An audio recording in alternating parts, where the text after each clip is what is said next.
Hello and welcome to Clash of the Masterminds. I'm your host, SeoulStEaL, and today we're casting this PvZ on Tropical Sacrifice. At the top right, we have ourselves the red Zerg. It is Scarlett.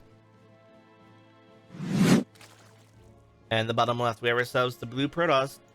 It is GungFuBanDa.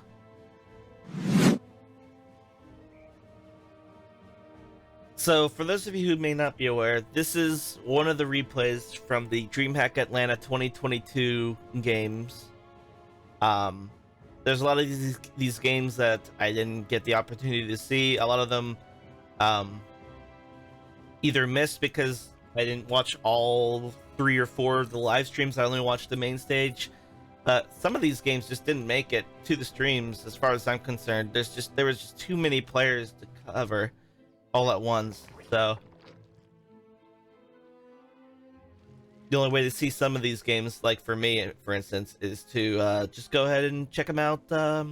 Check out the replays rather than just watching a VOD. In this case, I get to see more of the game. For you guys, we get to see more of the game than rather than relying on the observer. Even though the observers are really good for these events, there's just some things that we'll hopefully be able to catch that they didn't. And this probe just being a pesky a nuisance for Scarlett. But Scarlett's doing a pretty good job and not letting it affect her mineral line. Still keeping the stacking going, and on the other side, everything's looking fairly standard. We got the second gas going down at the normal time, and then we'll see a second pylon. So, like I said, look, everything's looking fairly standard. And GungFuBanDa is not going to let Scarlett get the natural so easily, even though the third base is it's at the third base location. Hatchery's already down.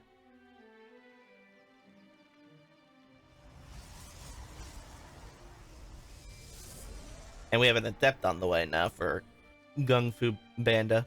Scarlett did take drones off of gas, so they're not going to be insanely aggressive, or at least they're not going to be teching up to any gas units anytime soon, like no roaches or banes. So GungFuBanDa is fairly safe in being able to tech up, I would say, for the most part. I know some players say that this is generally when Zerg is not going to be aggressive, but you really can't make that statement when Zerg could just as easily lane flood. It really depends on the player that you're facing, and in this case, since it is Scarlett, Scarlett has been known to play both cheesy and macro. I know that there's players like myself or No Regret that do like to do lane floods. And there's plenty of other Zergs out there on ladder that when you see no gas initially, like after the link speed, that you would just assume it's a link flood. We do have Glaze now on the way though for GungFuBanDa, so unfortunately, because the drones were put on gas quite a bit later, we're not going to have as much of a proper counter for these Glaze if Scarlett does not scout this in time. And unfortunately, Scarlett has not been able to check out the main at all. And so, and this is kind of why I like getting Overlord speed in this scenario. Being able to not be denied the scouting information that I need to stop this. And Scarlett, unfortunately, they see 2 depths. There's nothing unusual about 2 depths. It's more that once you see more than 2, because 2 depths could just be, it's fairly standard, you could say. 2 depths is like, okay, Protoss is going to send the scout and harass a few drones, and then GTFO or die, basically. Scarlett is going to go ahead and get a Roach Warren. They did see that there is a third of depth, so they should know that this is unusual. Seeing more than 2 depths in the beginning is indicative of an adept push. In this case, a Glaive adept opener. And we do have 5 adepts shading across the map. And we have a warp prison now on the way. Oh, going across the map as well. So Scarlett's going to get hit fairly hard with 11 adepts here really soon. Like within the next 10 seconds here. And the Roach Horn is not even completed. We do have the Queens here for defense against the Warp Prism, but they are out of position. They are not. Scarlett was expecting the third to get assaulted, but right now the devs are going into the natural, and there was a perfect opportunity to get a full surround, but we do have a full surround anyway. These adepts are doing terrible damage to the Zerglings as they did shade to the third, and they are going to complete the shade and get some more damage to get some actual damage to the economy. Two drones do go down, but I think that's all that she wrote when it comes to the damage here at the third for now. Shade definitely not going to finish there. There's just too many units at the third. We do have some adept harass in the main as well. A third drone does go down, but so far this harass has not done as much economic damage as it needed to. Gonna kill that spore crawler maybe. That spore crawler is going to reposition itself, but it is pretty heavily damaged. This Warp Prism going to come back in here, and it's going to get pushed back. There's just too many Zerglings here to stop this. The Queens do get out of position here, and they are actually... I get the Queens, they wanted to put down more creep tumors, but they did get pushed back. These Adepts are making their presence known, but they're just not doing enough. There's just not enough economic damage to justify all of these Adepts right now. It's like Protoss has killed a whopping 3 workers with this. It's forced Scarlett to get roaches, but beyond that, like, I think Scarlett was going to get roaches anyway, and the only reason why I say that is because mutas kind of blow in PvZ unless the Zerg can force Protoss to make a lot of units that don't counter roach mutas very easily, like Phoenix. Like Stalkers you're fine with as a Zerg. You're fine with dealing with Stalkers as a muted player because you have the mobility advantage. But anyway, we do have an Immortal out, and we do have a RoboBay on the way as well. So the only thing I can think of when I see RoboBay in this scenario is Disruptors. Not really Colossus, because Colossus don't do too well versus Roaches. They do alright versus Zerglings, Hydras, Lurkers, kind of, but they don't do too well with versus Roaches unless you have a lot of Stalkers to help support them. And we do have Disruptors now on the way. So a single Immortal, and then we have Disruptors. We have +1 attack on the way with Blink. And I think we're going to be seeing a push here from GungFuBanDa really soon, where Scarlett is continuing to get more and more roaches. We have a Bane Nest going down with +1 roach speed, and +1 melee, and we have a Spire that just went down as well. So in this scenario, there's several ways that the Spire comes into play. One of them is that you go mass roach, or some form of mass roach play, and you force Protoss to make a bunch of units, well, a bunch of Stalkers, and you're trading your roaches and whatever else is with this comp against the Protoss army, forcing the Protoss to take ground. But then after you clear quite a bit of the Protoss army and infrastructure, you switch to mutas. You remax on like Mutaling. Or the second scenario is you just get a few mutas, and ooh, nice connection with the Destruction Nova, getting 2 Ravagers. But yeah, as I was saying, you get a few mutas, and you just send it across into the main of Protoss, and you're just like, well, they're attacking you, and it's kind of like a Widowmine drop. You just treat the few mutas, like 5 to 10 mutas, as like a Banshee harassment. Is more like more likely comparison. You have Bane centrifugal hooks is what it's called. We do have Bane movement though on the way as well, the roly-poly Banes. And GungFuBanDa is got a pretty sizable army against Scarlett.